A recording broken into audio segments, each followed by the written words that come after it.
everybody. Hi there. Welcome back.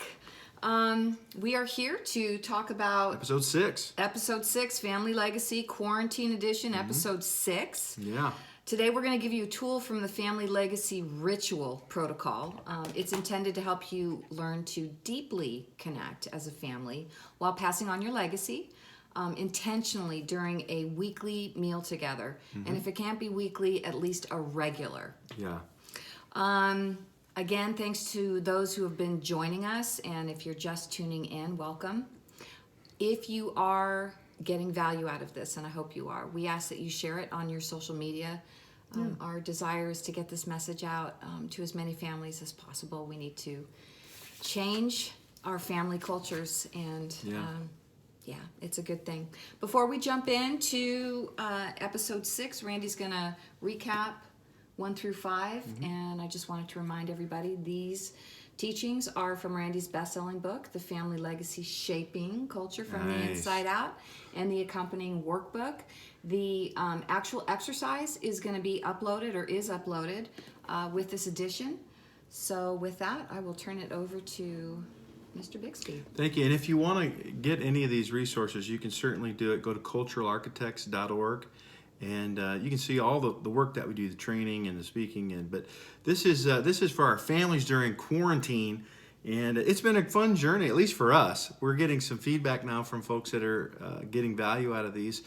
Just real quickly, we started with an overview in episode 1 of the whole family legacy model, which is what is the way in which we live and leave a legacy. Protocols 1 through 6. And we gave you a tool from the first protocol, which is the emotional intelligence protocol, and about how to connect and make family a safe and trusting and supportive environment. And it was on listening, empathetic listening, and really listening to understand instead of just respond. Episode 2, we covered the mission protocol, which is usually later on. I think it's at actually number 5 in the protocols in the book, but it's how to come together as a family during a time of crisis. And quarantine would be an example of that. So how do we come together and learn and grow and make the most of an opportunity instead of waste it or squander it? It's really a helpful tool. Third episode, we covered the social contract, the family social contract, which is a way to create the culture in our families where everyone wins. And a set of agreements where everyone has weigh-in and everyone has buy-in, and it's a beautiful tool for getting clear on what kind of environment you want to have in your home. And then last episode, episode 4, we covered part 1 of the Family Legacy Coat of Arms, the fan favorite. That was where we got around the room with markers and flip charts, and we spoke identity over each of the family members, really calling out who they are, those qualities about them that make them special and unique. And then in part 5, episode 5, part 2, we went through how to take those words and organize them and put images with them and put them into a piece of art around a coat of arms, a shield with supporters and colors, and really an exciting time. Again, if you get stuck with that, remember, we can help you. Reach out to us on culturalarchitects.org. We got a family of creatives that are really, really good that can help you create something special. Yes. And finally, drum roll, episode please. 6, the ritual protocol, which is the meat and potatoes of a regular, ongoing, intentional way of passing on legacy. Tell us about Meat and potatoes, I love it. I'm going to read this right out of the workbook, guys, because it's just very clear. The purpose of the Family Legacy Ritual Protocol is to equip the family to engage in a regular, intentional family meeting that makes doing family together life-giving, supportive, purposeful, and fun, while empowering the entire family to succeed. It is a loosely structured gathering where families build memories, learn lessons, share life, and honor God as appropriate to each unique family dynamic. Do you want me to read that? No, that's good, I think. Okay. I think the real point of this one is, the family meal is no mystery, that it's an important part of, communicating and coming together. But the truth is, there's a lot of families that don't have meals together. And when they do, there's a lot of tension in the air, and it's no fun. It's not supportive. It's not encouraging. It's kind of enduring. And sometimes that's not a good thing. But this is a total flip on that, where we go into at least one meal a week or some type of regular rhythm where we're going through a meal on purpose, and it has very specific pieces to the meal. And we are going to bring out what's called the Family Ritual Agenda Tool. The Agenda Tool is just a tool that will help you plan for this meal that's on purpose to pass on legacy, this ritual. And it helps you plan the following things, and you'll see it right there in the tool. What food are we going to eat? And there's some fun in deciding. Les can give you some examples here in a minute. Then what story are we going to tell? This is the second piece. What story? And story is powerful in any culture, for any generation. Stories have been key to passing on the most important beliefs. And so the story, what story are we going to tell? We could pick something off the coat of arms. What's a story of empathy, or what's a story of courage this week? And all the while we're reinforcing our family identity.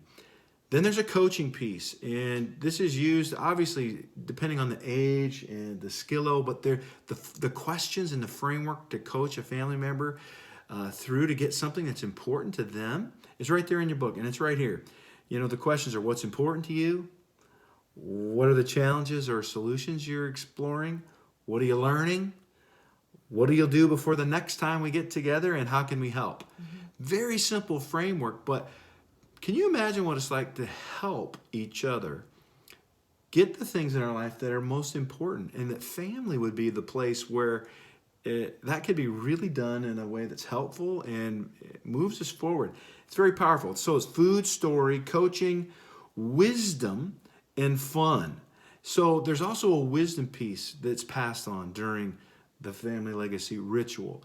And of course, it's always good to follow it up with some real fun. And we're still having fun with our adult children and sons in love and everything else. And it's a very powerful, intentional way to pass on legacy. Mm-hmm. Where do you want me to pick up here? Here, okay. yeah. Again, I'm just going to read right out of the workbook around what the ritual idea tool is for. This is another tool, the idea tool. So we've given you many different ideas. Well, maybe I won't just read out of it. Basically, you're looking for things to consider, such as the age of your kids, nutritional restrictions, time constraints, physical limitations. And if you have any additional ideas that you're willing to share with other families, go to Family Legacy social media pages and post your ideas. That would be great. Well, that'd be great. But for food ideas, this could be something, what's everybody's favorite? And if you can't decide on that, break it down into tour of the nations: Mexican, Italian, Thai, Chinese, American, vegetarian. I mean, there's hundreds to choose from, right? And you want to go into this, mom and dad, you would be the ones to lead this, or maybe even ask the kids. Questions, these are some story ideas, like what's your favorite memory as a child, as a teenager, as an adult, from the family perspective? What's a big life dream for you? For a high school kid, it might be getting into an Ivy League college, or it might be anything around career development. How do you want to be remembered at the end of your life? What does that look like, and what's that going to take? That could be maybe a question for grandpa or grandma that are sitting at the table even. What have they done to get up to that point? Mm-hmm. What makes a great family? Basically share an example from the family coat of arms. Randy mentioned that earlier. You can have a discussion specifically around one of the character qualities. Good, thank you. And in terms of coaching, it's really, don't overcomplicate it. Keep it simple. The point is not that it's complex, it's that it's intentional. Yeah. And it's simple. So it's, just what is it that somebody's working on in the family, and how are they doing on it? And what can they learn? And how can they succeed? And how can we help? And you'd be surprised, too, the kids can participate in this. Let's say mom or dad are in the middle of a career change. You would be really surprised at, even from the youngest age all the way up to your adult kids, that they bring insight and can ask questions and bring encouragement to you that, frankly, might surprise you. Good. Wisdom ideas, you can read a Proverbs. You could share your thoughts on one of the character qualities off of your coat of arms. You could, answer the question, even pass wisdom ideas around to the group. What's the biggest piece of wisdom you have to offer on relationships, on marriage, on work, on friendship?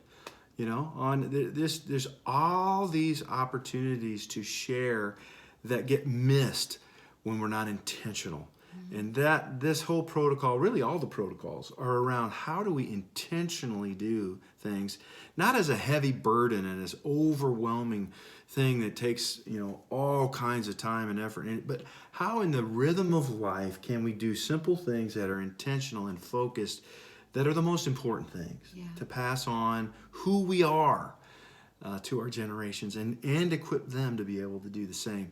Hope you enjoy this tool, this family ritual. This is really something that's ongoing. If you need help, reach out, culturalarchitects.org, and hope your quarantine is going as well as it can go. Hope you're making it an opportunity to grow. God bless. Bye.